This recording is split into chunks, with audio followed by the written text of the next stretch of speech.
നിങ്ങൾക്കായിട്ടുള്ള divine message tradition follow ചെയ്യുന്ന നിങ്ങളുടെ പേഴ്സൻ്റെ എനർജിയാണ് ഇവിടെ കാണിക്കുന്നത്.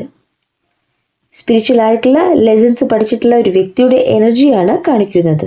നിങ്ങൾ ഏതൊരു കാര്യത്തിനാണോ യൂണിവേഴ്സിനോട് പ്രാർത്ഥിക്കുന്നത്, അവിടെ നിങ്ങളുടെ പേഴ്സണ് മാറ്റമാണ്. ഇവിടെ യൂണിവേഴ്സ് പറയുന്നത് എവേക്കനിങ് എന്നാണ്. ഇന്ന് അവരുടെ ലൈഫിനെ അവർ സ്വപ്നം കാണുന്നുണ്ട്.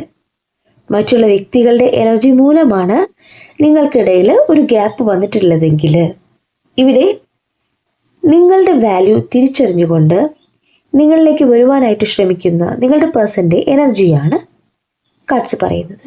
നിങ്ങൾക്കിടയിൽ കോമ്പറ്റീഷൻ ഉണ്ടായിരുന്നു, നിങ്ങൾക്കിടയിൽ കോൺഫ്ലിക്റ്റ് ഉണ്ടായിരുന്നു.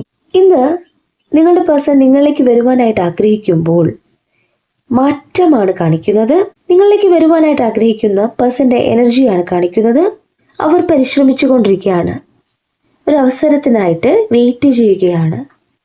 നിങ്ങളും അവരും കാണുവാനായിട്ടുള്ള സാഹചര്യത്തെ യൂണിവേഴ്സ് ഇവിടെ പറയുന്നു.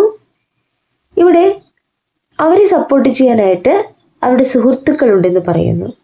അതുപോലെ തന്നെ നിങ്ങളിലേക്ക് വരുവാനായിട്ട് ആഗ്രഹിക്കുന്ന നിങ്ങളുടെ പേഴ്സൻ്റെ എനർജി എന്ന് പറയുമ്പോൾ 9 ഓഫ് കപ്സിൻ്റെ എനർജിയാണ്. ഇവിടെ അവരുടെ ആഗ്രഹം എന്ന് പറയുന്നത് യൂണിവേഴ്സ് കാണുന്നുണ്ട്. കാരണം വെച്ച് കഴിഞ്ഞാൽ യൂണിവേഴ്സിൻ്റെ സൈഡിൽ നിന്നും നിങ്ങളിലേക്ക് വരുന്ന ഒരു ഗിഫ്റ്റിനെയാണ് കാണിക്കുന്നത്. നിങ്ങൾ മാനിഫെസ്റ്റ് ചെയ്യുന്നത് നിങ്ങളുടെ പേഴ്സൻ്റെ തിരിച്ചുവരവാണെങ്കിൽ യൂണിവേഴ്സ് ഇവിടെ നിങ്ങൾക്ക് ഗിഫ്റ്റ് തരികയാണ്. നിങ്ങളുടെ പേഴ്സൻ്റെ സ്നേഹത്തെ തിരിച്ചു തരാണ്. നിങ്ങൾ ചെയ്യേണ്ടത് ഇത്ര മാത്രമാണ്. നിങ്ങൾക്ക് ലഭിക്കാൻ പോകുന്ന ആ ഒരു സമ്മാനത്തിനായിട്ട് യൂണിവേഴ്സിനോട് നന്ദി പറയുക. നിങ്ങളിലേക്ക് വരുന്ന അബണ്ടൻസിന് യൂണിവേഴ്സിനോട് നന്ദി പറയുക, മാനിഫെസ്റ്റ് ചെയ്യുക. നിങ്ങളിലേക്ക് വരുന്ന ആ ഒരു ബ്ലെസ്സിങ്സ്, നിങ്ങളിലേക്ക് വരുന്ന ആ ഒരു സമ്മാനം എത്രയും പെട്ടെന്ന് നിങ്ങളുടെ കൈകളിൽ എത്തുന്നതാണ്. യൂണിവേഴ്സ് മാത്രമാണ് നിങ്ങളെ സപ്പോർട്ട് ചെയ്യുന്നത്.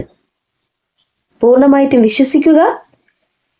നിങ്ങളുടെ സമ്മാനം ഓൺ ദി വേ എന്നാണ് കാർഡ്സ് പറയുന്നത്.